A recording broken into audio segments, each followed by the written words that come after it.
Tell me, though, what's his technique? That last strike, it seems invincible.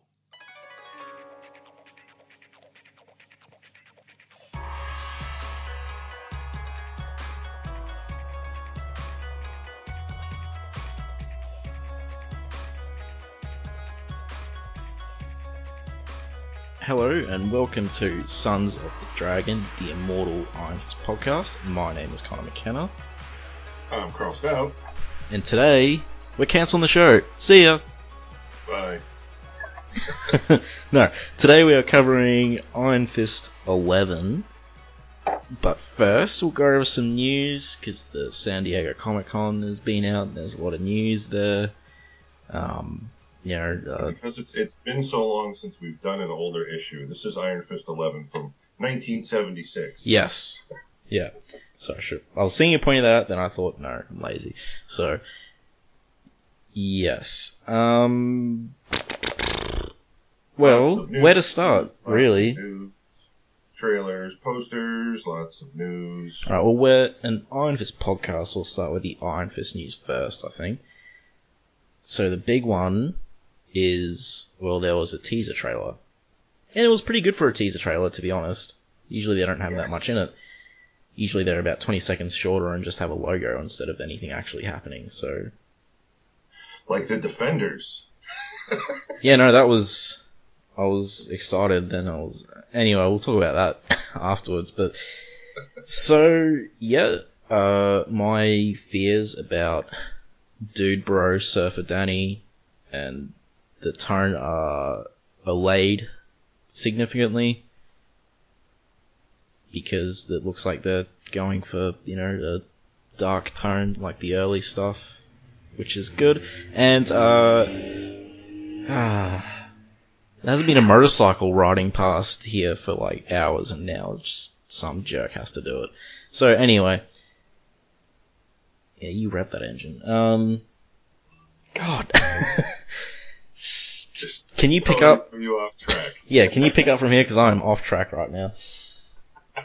Well, the new teaser trailer dropped, and we saw definitely a couple of interesting things. Yeah, let's go over what the trailer has in it, and then we'll dissect it. So, you've probably seen it more times than me, right?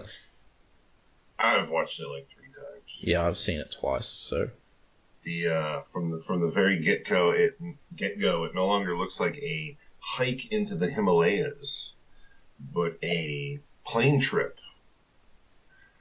We see a young Danny, and I'm guessing his mother, which also looks nothing like his mother from the comic books. As long as his dad is blonde. Well, I mean, just so like his genetics actually make sense. Then again, they might. He's not even blonde though. Oh yeah. Whatever. The highlights are just from the sun. Dude, bro. From all that surfing he does. Yeah. The young Danny strapped to an airplane seat, oxygen mask hanging in front of him, apparently his mother comforting him. Then we are shot a scene of piles of snow. I'm not technically sure, because I've only watched the trailer 3 times on my phone, so it's not like I've watched it full size on a screen. Not sure what we're seeing in the snow. I think it's just wreckage. Wreckage in the snow, and then we see Danny still strapped to the airplane seat in the snow. I probably should have watched the trailer again before we recorded this and really dissected it, but... Well, it's too late. Like work. That'd be like a job we should get paid for. I mean, it's only 50 seconds, but it's too late, so... I mean, yeah, no, from what I can remember, it's only wreckage. And then we blurrily see 2 monks come into focus. Yeah. And I'm not talking Friar Tuck monks, we're talking Shaolin Temple, whoop you upside the head monks. Yeah. And then we're get a scene of the barefoot Danny walking down the street. Yep. Putting headphones on, it looks like. And then we suddenly see the scene, which I'm very happy to see because it makes complete sense, of Danny in a mental ward strapped to a bed fighting with his restraints. That'll last long. And with somebody who works in the hospital field, those restraints haven't been used in years because straps are too long and people could strangle themselves with it. That's a whole different story. Oh, I'm not concerned about the realism. And then we see a awesome scene of a gigantic door-sized chunk of a wall being blown across a alleyway as Danny stands in the cutout he pretty much just created, I'm sure, using his iron fist. I didn't notice his fist glowing or anything, though. So no, there was no glow anywhere. Yet they have confirmed that, I think, so could he maybe just kicked it or something? And also, I wouldn't be surprised because, let's be honest, it's a perfect rectangle he just put into a wall. Like, maybe he blows a door through an opening that then proceeds to fly out through the wall, and maybe stands up a bed and does it. I don't know. Well, there's also, and then there's a voiceover saying, "Hello, Danny." I don't know whose voice that is. And it has a close-up face, where there's blood coming out of his mouth and he's smiling, which is very Living Weapon-esque. So yeah, it was a pretty good teaser, all in all. We also were presented with a teaser poster where the logo has been changed just a bit. The dragon's wings almost represent almost like the whole yin-yang thing. Yeah. On how they're positioned. There's more detail into the dragon. Don't know if that's what's going to be appearing on his chest or not, or if that's just the logo. We'll have to wait and see on that. Yep. Yep, it was a good teaser. Yeah, and I am totally okay with the plane crash thing, because if you listen to our first episode, I bring up a lot how bringing a 9-year-old kid into a dangerous hiking Himalayas trip is just all sorts of crazy. So it's good that they're taking a plane this time. My only question that the plane crash could represent is the everything no, the initial argument with Ward Meacham on the cliff face. Yeah, I mean I think that can happen like a variety of ways. I think the point is like he has to end up killing. Well, I'm not going to say he has to. They could change it in a way where it still works, but yeah, It's definitely going to have to be changed. I mean, you're not going to see a guy, kick your father off a cliff face. You never see him again as you see his body bounce off the rocks below. That's not going to happen. I mean, it still could happen. Could just happen after the crash. They start hawking afterwards or something. Well, I mean, kind of get the feeling he's on still in the chair when the monk's fighting him, but that's just editing though. Yeah. Like it could be just editing trick. So yes, that was the Iron Fist teaser. Do you have anything to add about that? I thought it looked good. Yeah. I've got honestly no complaints other than one or two questions, but not a single complaint. Yeah, I have questions, but it's like the good type of question because they'll be the questions that I'll be seeing in the show when it comes out. So, I'll be seeing them answered. Mm-hmm. So yes, good trailer. Other news? There was a Defenders teaser, which is a lot less remarkable. It was okay. It just had it was just newspaper strip sort of things. It was very cool. And yeah, it was cool. They had Nelson and Murdoch, then it peeled up to have a bit of the Daredevil thing, then Alias Investigations, peeled up Jessica Jones, etc. The prison thing peeled up for Luke Cage, and with Iron Fist, who is Danny Rand, peels up to Iron Fist. Yeah, no, it's cool, but I think the thing to take away from that teaser is Stick's voice, really, because that's the only thing there that's news. But a lot of us suspected that Stick was going to be in the Defenders anyway. Since you didn't read the latest thing about the Defenders? I didn't even bother to post it. What is it? They've already confirmed they're fighting the Hand. Oh, okay. Well, that makes sense. That's a good thing, actually, because that way they don't have to waste Daredevil Season 3 on their hands, which, by the way, has also been confirmed. Yes, and Punisher. That was confirmed. Has been confirmed also. That was confirmed a while ago, though, wasn't it? Was that at the Comic-Con, the Punisher stuff? I think they officially confirmed it at the Comic-Con, but yeah, it's been a rumor going around for a while, and nobody was really denying it, but Marvel hadn't come out and said yes yet. Yeah. I don't know how I feel about that. I guess we'll see. I personally would have felt... I like the Punisher. I was not a fan of this actor, and he did impress me. Yeah. So I am more of a fan now than seeing him in other work. I thought he did a great job. I liked what they did with the backstory. I'm in the same boat. Slight change to his origin I had no problem with. But I would have preferred to see him as a reoccurring regular. Let me just put it that way. Yeah. Because I just... unless they do the smart thing, which I'm hoping they do, because it's a good character. Netflix hasn't really screwed up yet. If they take... oh my god, what was the name of the TV show? The Equalizer. If they go at it like The Equalizer. I've never heard of that. You've never watched the show The Equalizer? No. But it was a fantastic... And you didn't watch the Denzel Washington movie of it? No. Fantastic show. Premise, almost like the A-Team, except he would kill people. People are getting screwed over. People are getting burned. People had, relatives killed, and other people got away with it. And they would find out how to contact him, like the A-Team. He would show up.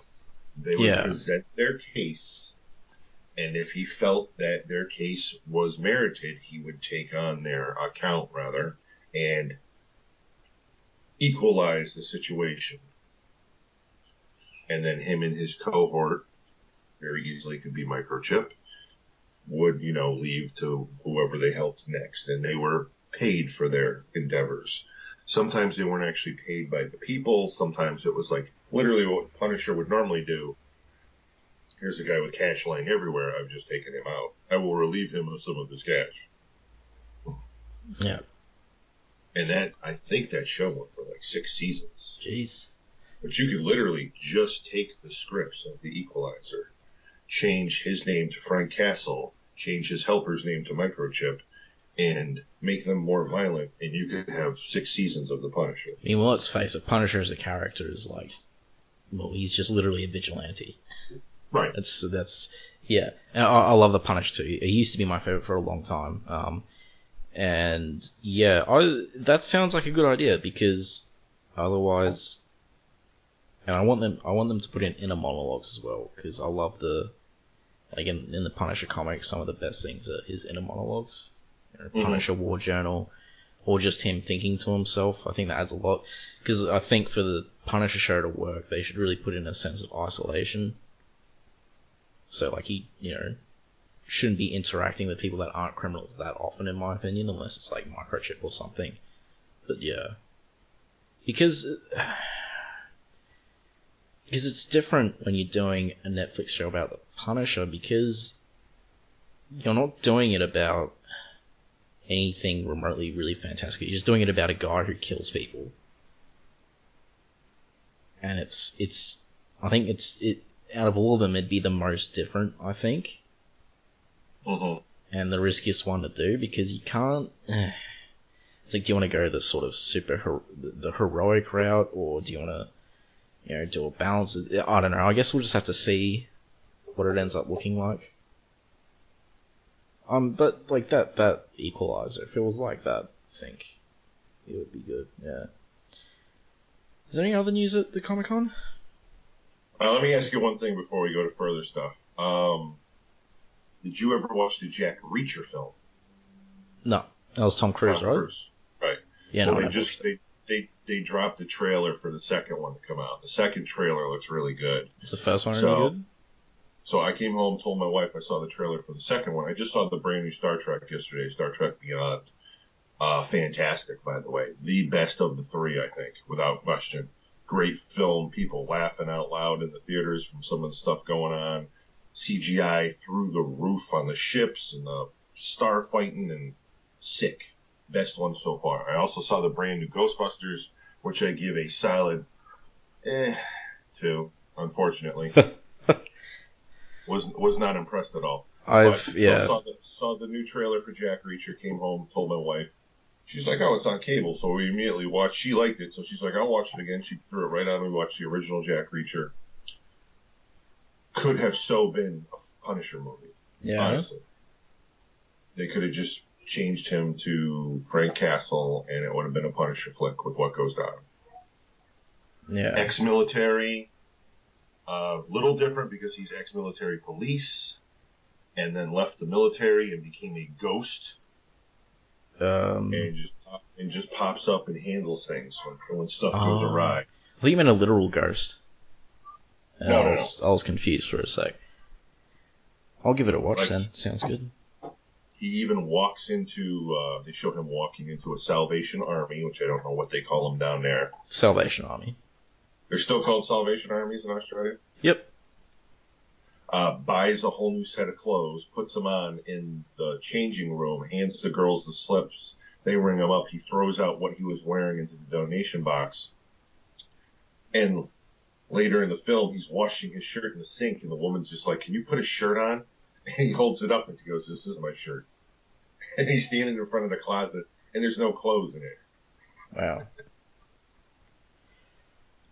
That's how much of a... And they say he has no car, he has no driver's license, he doesn't fly. They have no way of tracking him because he uses public transportation for everything and pays for cash. Wish I could live like that. No, actually, no, I don't. I hate buses. So, what else was announced at the Comic-Con? Well, we've got Toby being announced there as the young Iron Fist. Yep. I don't know how to pronounce his name. Toby Nichols or something. Sorry. Rebecca posted a link on the Facebook page. Yep. On that. I would think there'd be more than one, but I guess they're just sticking with the one, so I don't know if we're going to see a lot of flashbacks. Yep. There was also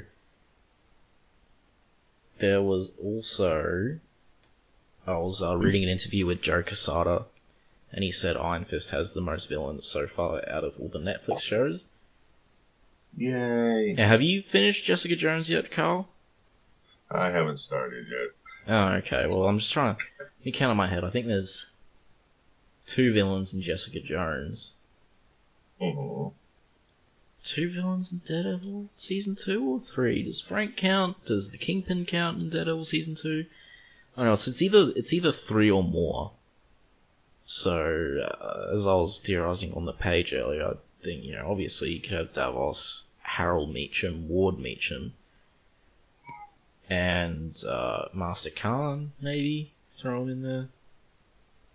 Like, towards the end or something. I don't know, but I'm interested either way. So, yeah.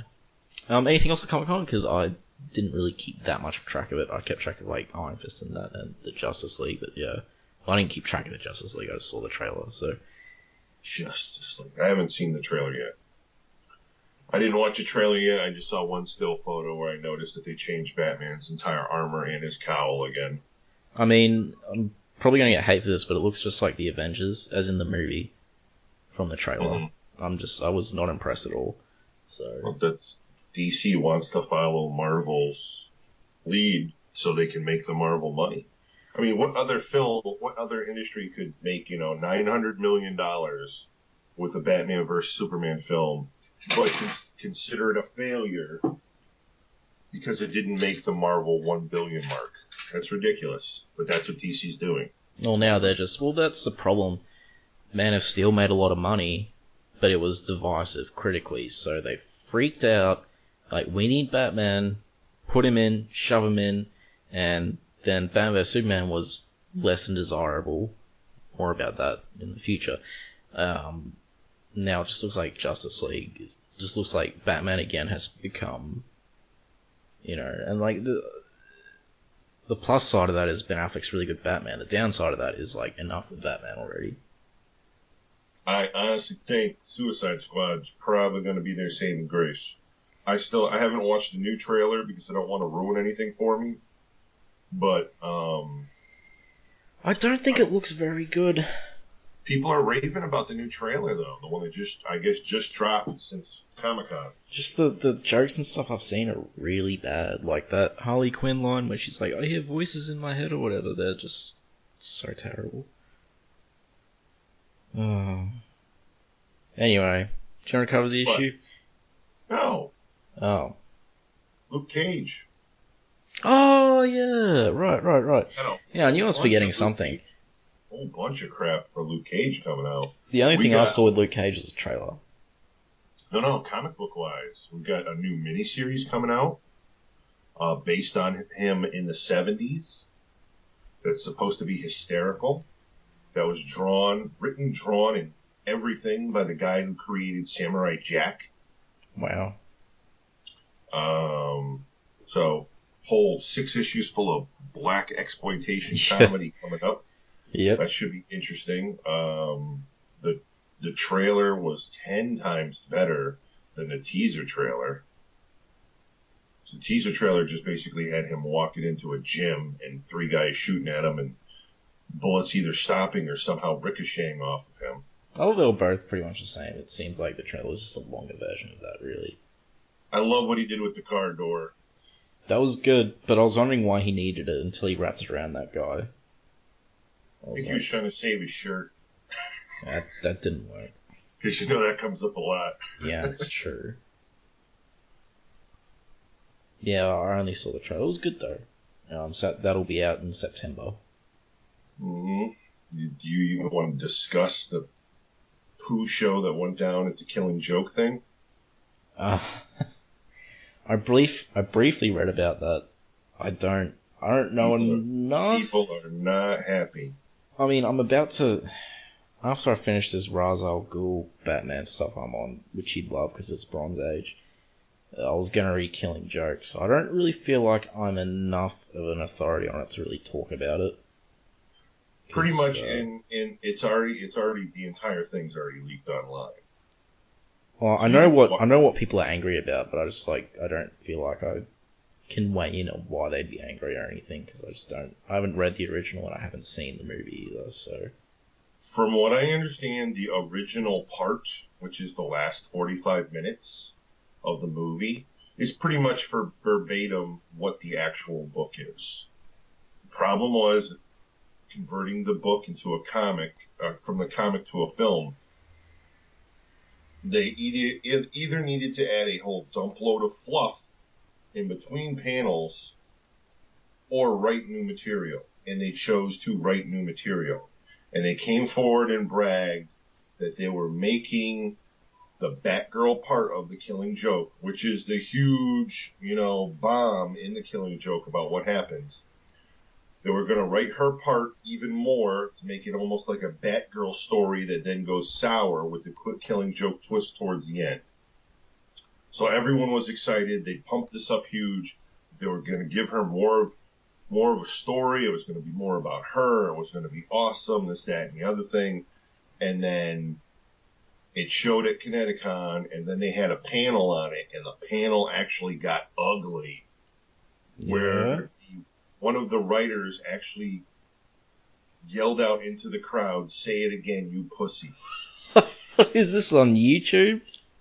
I don't know if it's on YouTube. God, I gotta watch me that. That sounds hilarious. That's in one of the interviews that people said, because a fan stood up and a fan addressed the issue, and then like the head producer or whatever explained that we made her more character driven and a strong woman, and the comment from the crowd was like, yeah, you made her a stronger woman by being a sex object and pining over Batman. Oh, is this what it's all about? Oh my god. Yeah, pretty much the first half hour of the movie is all about Batgirl, her pretty much just dressing up as Batgirl to get some Batman nookie, and them actually having sex, which in all the comics, for the most part, she's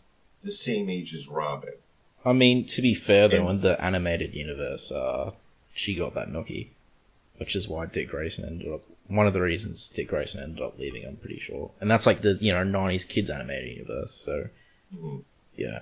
And, I mean, that was their excuse, that the cartoon she wasn't. I mean, why? But it gets that just sounds really boring. After they have sex, Batman won't talk to her anymore. So she's literally pining for Batman, waiting for him to call and all this crap. And then the events in the Killing Joke take place. That sounds really boring. Well, again, like I said, fans did not enjoy it. Fans said some shit at the but it's like panel that was afterwards, and the producer and writer were not happy. These DC animated movies are just not that good. Like, the animation is... Like, I've seen some of the animation for the Killing Joke, and it's just subpar. It's not creative at all. Like, it's disappointing. I don't understand why people are getting so upset about these animated movies, because, like, most of the time, the source material is like 100 times better. See, with live action, source material is better, but they're usually not adapting it directly, whereas these animated movies do that, and they're just never really as good.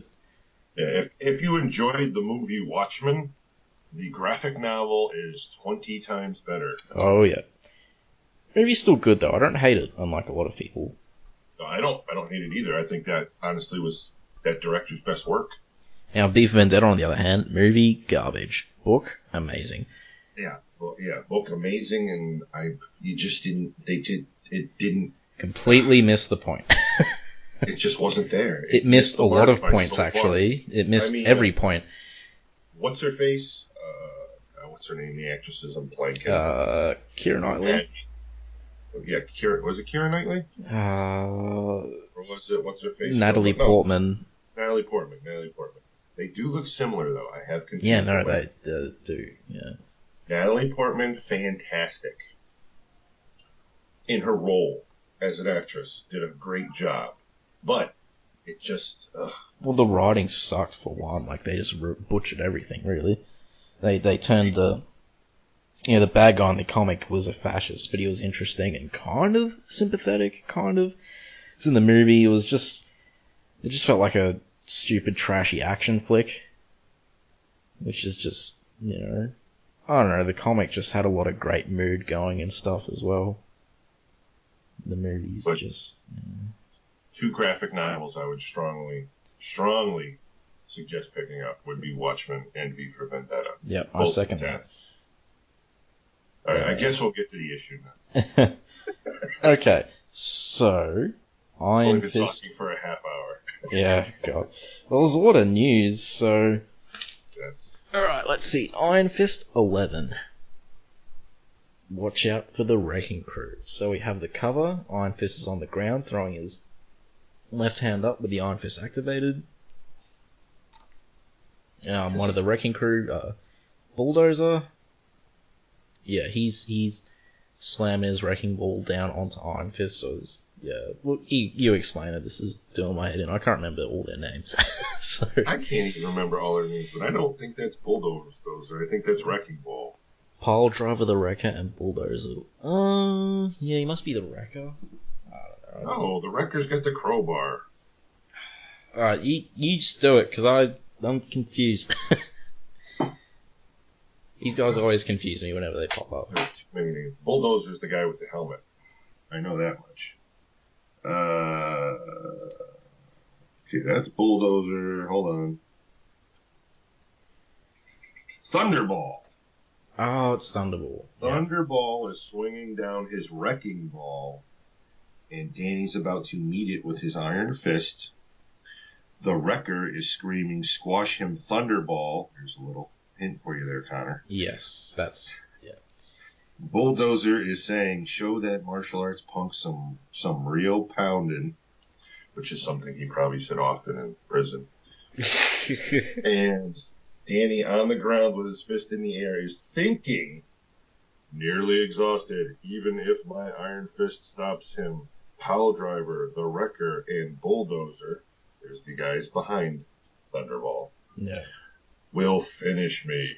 Watch out for the Wrecking Crew. It's a pretty decent cover. does the job. It's a bit muddled though. Like there's too much green and yellow. There is a lot of green and yellow. Because like if you look at it at first glance, it's like yeah. Now, again, I'm looking at the original issue, and they actually made sure to make Iron Fist is one shade of green. Yeah, they're different. They're slightly lighter shade from a side glance, walking through a shop. Super dark shade of green. However, for some reason, Wrecker has red gloves and a red mask. If you're walking through a shop at side glance, the shades of green aren't going to be distinct enough, I reckon. True. So, yeah, we go on to the first page, and the title of the story is A Fine Day's Dying. Chris Claremont's the author, John Burns the artist, Dan Atkins is the inker, George Costanza is the letterer, D. Warfield is the colorist, and Archie Goodwin is the editor. It's not George, it's actually Jorge. That's why he spells it with a J. Shush! It's George. Jorge! So yeah, we open with Iron Fist just diving off of a building under construction. Yes. Just from the top. Skyscraper, and two apparently workers about pooping their pants. Yeah, that crazy super dude. Yeah, that pretty much just... What the hell is he doing? And yeah, it's a Monday. It's nice, bright and shiny. And yep, Iron Fist is just... He's dived down. So I can't decide on panel 2. Is John Byrne trying to stretch his Spider-Man wings or his Daredevil wings on this issue? It seems very Colin Daredevil, to be honest. Was he looking for some side work, trying to prove something to somebody? I mean, it looks very Gene Colan Daredevil, and I think it's flexing his Daredevil thing because Daredevil is in this panel, so... You ruined the surprise. As opposed to what? When we just say Daredevil's there later on. Yes, Danny pulls a complete Daredevil move, which is done brilliantly in John Byrne. Multiple body forms using colored in a lighter tone, which of course there must have been notes all over this panel to the colorist going, these should be really light. Yeah. Because if the colorist screwed this up, it completely wouldn't work. And as he's pulling off this maneuver where he's spinning off initially a piece of rebar coming from the unfinished building off of can't really make out what that sign is, off of a flagpole onto a sign, onto another flagpole, and onto another flagpole, because there's nothing but flagpoles in New York City, apparently. Yep. Now, who is Heather? Who's Heather? Yeah, you're the Daredevil fan. Who the hell's Heather? Oh, Heather was his girlfriend for a long time. Very tragic end to her. Probably one of the worst endings, to be honest. Yeah, she was his girlfriend for a long time. Basically, he was her lawyer. I can't remember. No, she just showed up at his house, and then they started going out. It was really weird. I hate it when women do that. Like, she just shows up and then they just start dating. I'm not even joking. That happens. Because she used to live there or something, and they just decide to, you know what, let's do it. Anyway, her dad owned this big financial empire and stuff, and there was all that stuff. One of the funnier bits was Black Widow and Foggy Nelson forged breakup notes between them, and then they dumped each other. And it was like a really scummy thing to do, and they never admit that they did it to him. So, wow. To this day, he's thought that she dumped him, and vice versa. But yeah, she ended up hanging herself, because, yeah, it was really dark. Jesus. Yeah, no, that Daredevil 220, The Fog, read it. It's good, just so many things go wrong. So, yeah, if you want a down-to-earth story that ends with suicide and Daredevil, then that's for you. Yeah, if you're specifically seeking out something like that, then maybe seek help, but yeah. Yes. There's phone numbers you can call. Oh. Yeah, I'll just give you Bendis' number right now. Alright, so that he's doing this move.